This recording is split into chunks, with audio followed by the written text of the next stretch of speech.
Maestra rural, poeta, abandonó su pequeño pueblo natal para sumergirse en lo más profundo de la realidad de Chile. Defensora incansable de los pueblos originarios y de la identidad latinoamericana, su vida estuvo marcada por dos grandes luchas: conseguir la educación pública y obligatoria para su país y la igualdad de derecho para las mujeres. Reconocida en todo el mundo, fue la primera escritora de habla castellana en recibir un premio Nobel. Docente, feminista y visionaria, Gabriela Mistral practicó una pedagogía que fue acción y también poesía.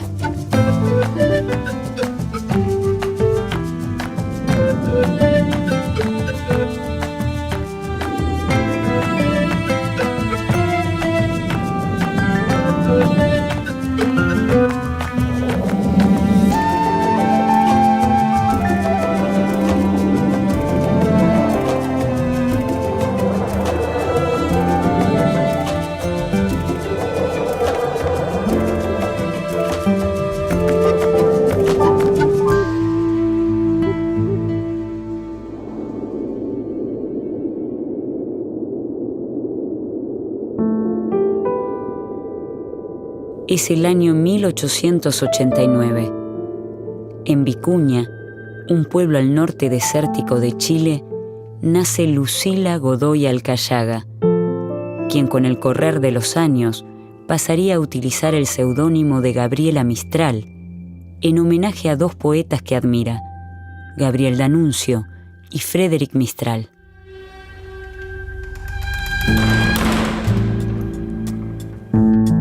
Su padre, maestro de escuela, la abandona cuando tiene 3 años.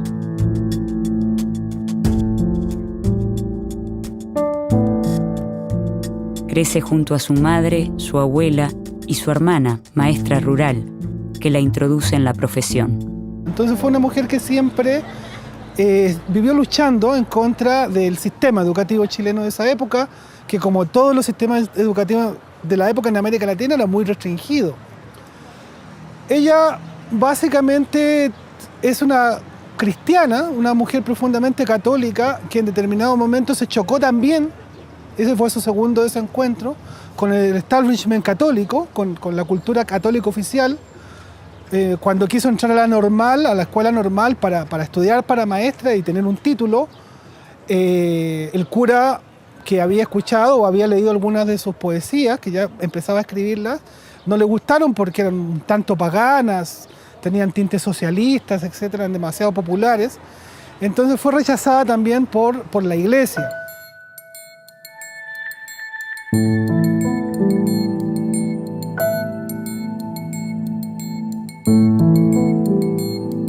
Fue rechazada porque efectivamente la escuela de los años de principios del siglo XX era discriminadora, era racista, y Gabriela Mistral era una mestiza pobre en Vicuña.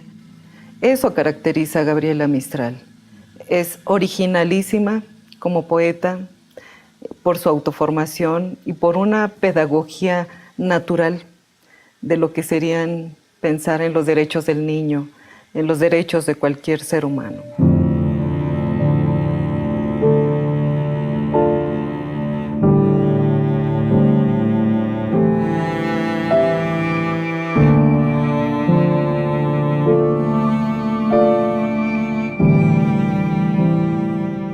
Chile era un país en esa época dividido entre católicos y agnósticos, muy fuerte, entre liberales y conservadores.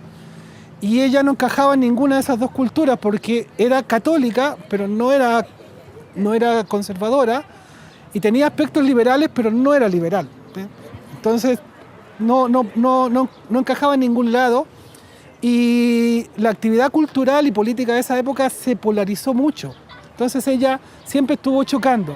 Es el año 1906.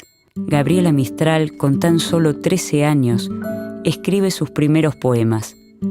A los 15 comienza a trabajar y estudiar para maestra. Colabora con los periódicos regionales y presenta posiciones cercanas al feminismo y al socialismo. Ese mismo año escribe en el periódico La Voz del Elqui un artículo que le genera problemas con la Iglesia. El texto se titula La instrucción de la mujer. Se ha dicho que la mujer no necesita sino de una mediana instrucción. Y es que aún hay quienes ven en ella al ser capaz solo de gobernar el hogar. La instrucción suya es una obra magna que lleva en sí la reforma completa de todo un sexo. Porque la mujer instruida deja de ser esa fanática ridícula.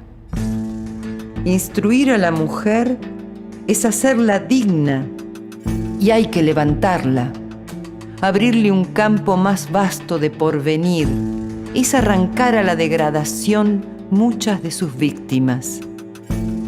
Es preciso que la mujer deje de ser la mendiga de protección y pueda vivir sin que tenga que sacrificar su felicidad con uno de los repugnantes matrimonios modernos o su virtud con la venta indigna de su honra. Gabriela Mistral quiere ingresar a la Escuela Normal de Preceptoras de La Serena, pero no se lo permiten. Sus textos y poemas son resistidos por los círculos conservadores.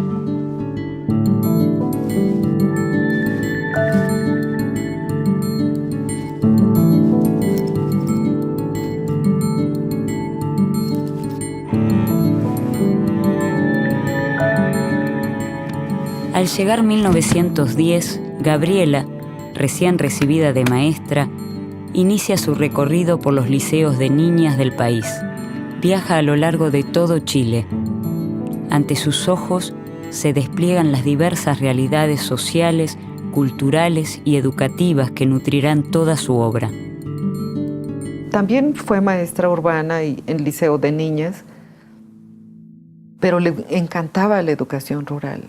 Es decir, ella se convirtió en una sólida profesora y poeta de este mundo, del mundo rural y del mundo de los niños campesinos e indígenas.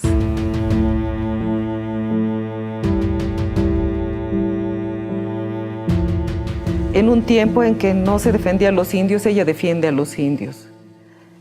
En un tiempo en que las mujeres rurales son vistas más bien prácticamente como instrumentos de trabajo. Ella habla de las mujeres rurales como seres humanos que deben leer, que deben ir a la escuela.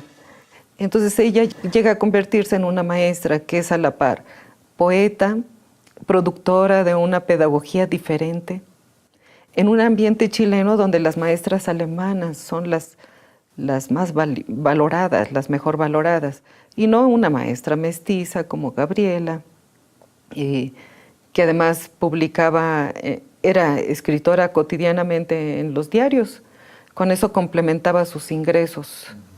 Y bueno, entre las rarezas de Gabriela Mistral decide irse a ser maestra rural a la Patagonia. En Temuco, en la Patagonia, en estos lugares estuvo Gabriela Mistral.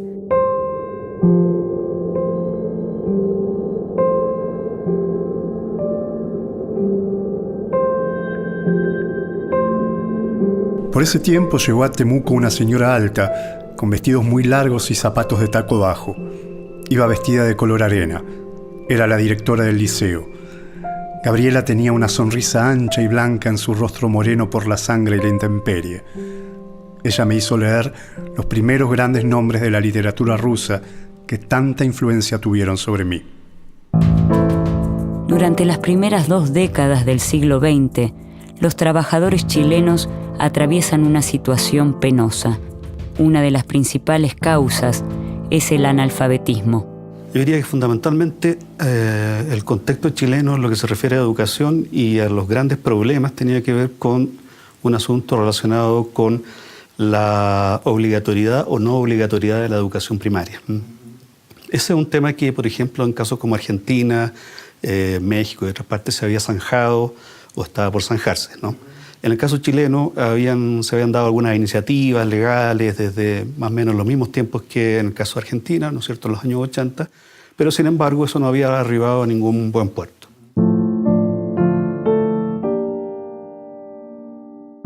En 1920, las fuerzas populares y la clase media se unen y el senador por la Alianza Liberal, Arturo Alessandri, es elegido como presidente.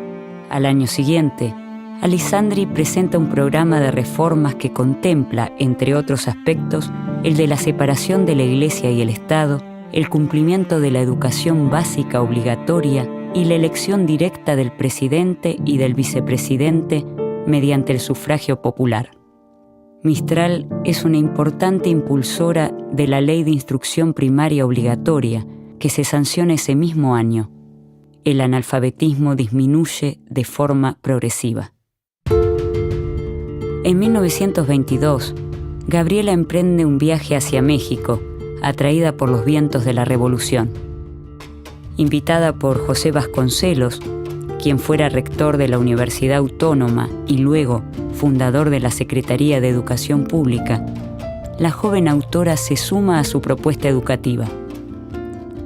Ese mismo año publica su poemario Desolación, considerada su primera gran obra. Es en México donde Gabriela Mistral encuentra el espacio para desplegar todo su potencial como educadora. Como maestra poeta se concentra en la fundación de bibliotecas rurales en el caso de México y en el diseño de un libro de lecturas para mujeres, que era para mujeres maestras y para las chicas, donde ella coloca un conjunto de trozos literarios de toda América Latina. Y esto es importante porque, digamos, no había una orientación a un pensamiento latinoamericano. Guardo el recuerdo de esa y de otras invenciones geniales del gran reformador José Vasconcelos, quien alfabetizó, con la ayuda de los maestros misioneros, del cine y de la radio, a millares de campesinos. Allí tuve la alegría de aprender que ha sido una vieja y malhadada superstición aquello de que el indio americano padece de una incapacidad intelectual irredimible. Más aún, allí gocé de observar el genio que tiene el indio para el dibujo, la pintura y la escultura, y sobre todo la sed de leer, de escribir, recitar, danzar y cantar que posee el pueblo. La alfabetización iba de mes en mes liquidando a centenares de analfabetos. Esas escuelas nocturnas, llamadas por su creador misioneras, parecían realmente un asunto tan civil como religioso. Eran también el desagravio a una raza entera, la indígena. Entonces es algo interesante, hay todo un proyecto cultural, hay toda una crítica, hay toda una revisión educativa de cómo deben llegar estos libros a los niños del campo, ¿no? Entonces, bueno, ese es el mérito de Gabriela, es colocar estas lecturas para las niñas y para las maestras. Maestro, enseña en tu clase el ensueño de Bolívar, el vidente primero.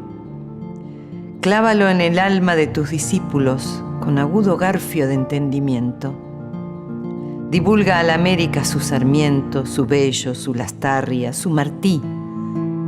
No seas un ebrio de Europa. Describe tu América. Haz amar la luminosa meseta mexicana, la verde estepa de Venezuela, la selva negra austral. Dilo todo de tu América. Di cómo se canta en la pampa argentina, cómo se arranca la perla en el Caribe. Dirijamos toda nuestra actividad como una flecha a este futuro ineludible.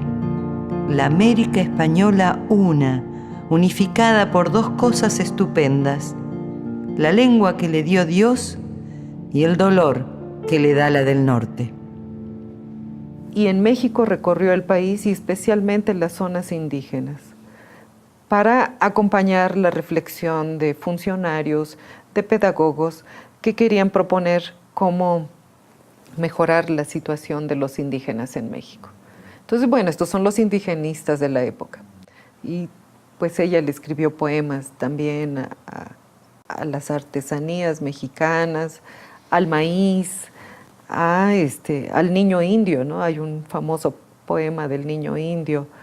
que se recitaba en las escuelas por multitudes. Ustedes podían escuchar que además les gustaban las multitudes en ese periodo a estos gobiernos de la Revolución, de llenar grandes plazas de niños recitando poemas de Gabriela Mistral.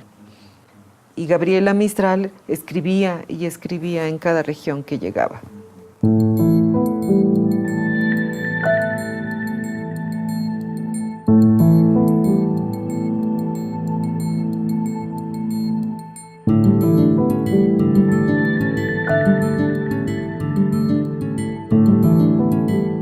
Recibe una jubilación extraordinaria otorgada por el gobierno en reconocimiento a su obra y deja la tarea docente, pero no abandona el trabajo con los maestros.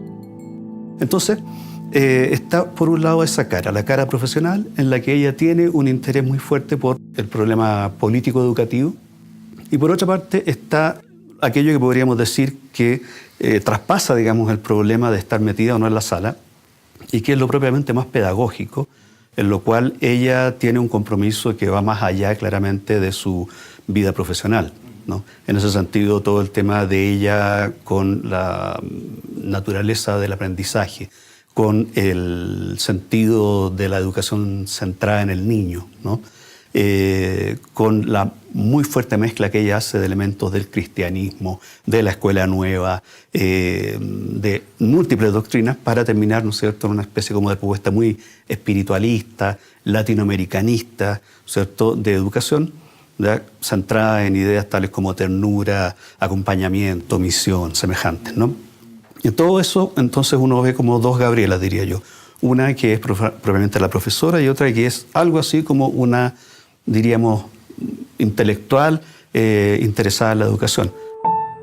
En 1926, el Consejo de la Sociedad de las Naciones la designa para ocupar un importante cargo en el Consejo Administrativo del Instituto de Cinematografía Educativa, creado en Roma.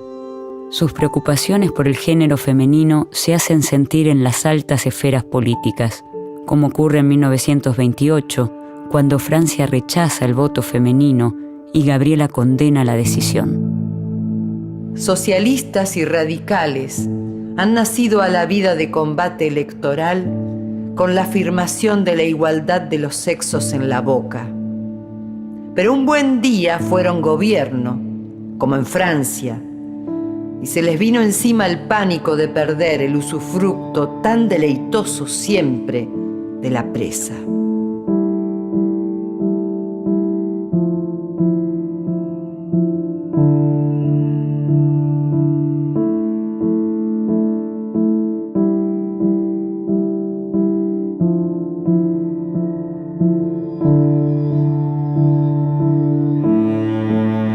En Chile se forma el llamado Frente Popular, que aglutina a socialistas y a comunistas, a la Confederación de Trabajadores de Chile y al Partido Radical. En 1938, su candidato y amigo personal de Gabriela, Pedro Aguirre Cerda, llega a la presidencia. Durante su gobierno se fomenta la educación, se crean escuelas y se propicia la apertura de trabajos para los profesores. Gabriela Mistral se afianza como pensadora de la educación y entra en debate con las posiciones positivistas y cientificistas.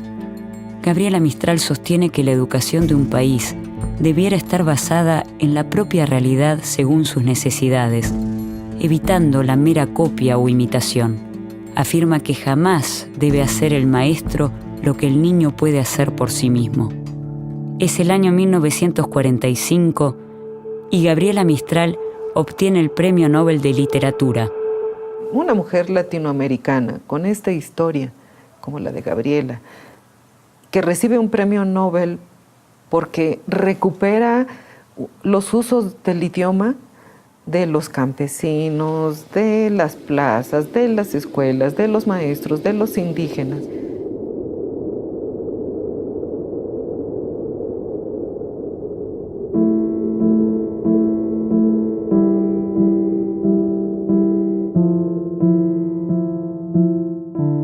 Ahora ya no le damos un amén servil a ese pregonado monopolio de la inteligencia viril. Hemos constatado tantos casos de mujeres a la par o por encima de varones reconocidamente ponderados, que ya no se nos puede tratar como a criaturas desvalidas o dulcemente taradas, con el seso a medio desarrollar. Prueba de ello es que nos han otorgado el derecho masculino a votar, que yo siempre consideré que era nuestro, por zoología. Pertrechadas en grande, iremos a las elecciones, no en mero papel de votantes, sino, además, de candidatas. Si votamos, pero solo por hombres, seguiremos relegadas.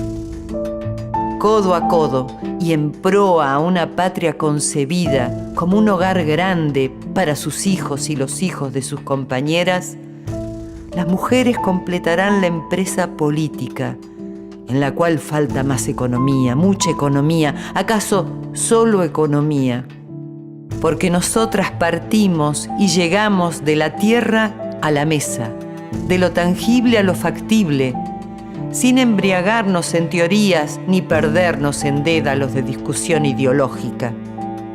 Por eso, algún día Chile elegirá a una mujer para la presidencia de la República. En 1953, Gabriela Mistral es cónsul en Nueva York y representa a Chile en la Asamblea de las Naciones Unidas. Unos años después, llegando al final de su vida, escribe el texto titulado Imagen y Palabra en la Educación.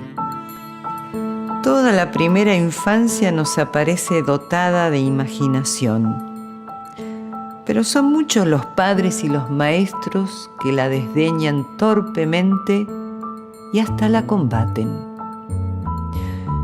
Y cuando se dice a esos tapiados que la fantasía en su niño es un bien, que inventando él se cuenta historias a sí mismo y que algunas de estas historias suelen ser también el cuerpo infantil de los descubrimientos mayores, ¿dudan o no creen? Hay que decir otra cosa, Gabriela Mistral también era una gran comunicadora social. Iba a los pueblos y hablaba con la gente y lograba una comunicación casi mágica, casi inmediata. Ya fueran indígenas, ya fueran campesinos, ya fueran intelectuales, ya fueran un congreso de profesores, ella iba y rápidamente se ubicaba en el público y podía transmitir un mensaje. Pues yo creo que podemos hacer un recorrido muy interesante de Gabriela Mistral, empezando por sus poemas. Ella tiene una producción muy diversa. Fíjense que hay quien puede pensar que Gabriela Mistral es una poeta que le escribe a los niños, a los indios, que le escribe a la muerte. Incluso hay quien piensa que algunos de sus poemas son realmente eróticos, que él le escribe al amor, que le escribe a la maternidad.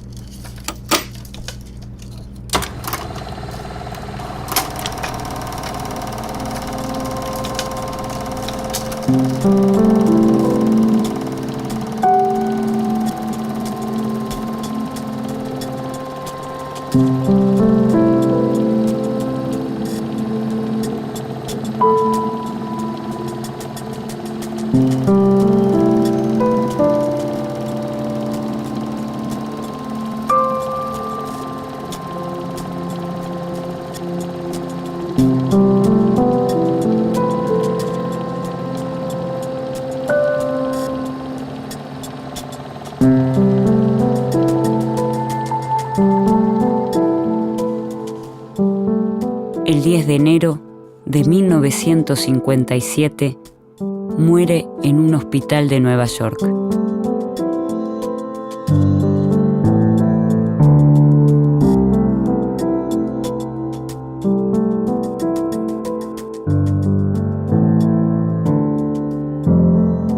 Sus restos son enterrados en Monte Grande, pueblo en la región de Coquimbo, en Chile.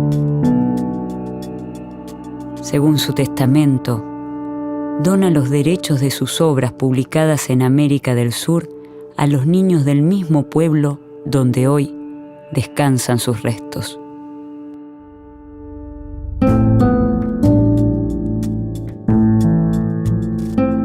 Gabriela Mistral, maestra y escritora, pensadora, diplomática y poeta. Su huella marca el camino de la reivindicación de la escuela pública, de los derechos indígenas y de la voz de la mujer que clama por justicia e igualdad. Una voz que se expande en Latinoamérica y aún resuena en todo el continente.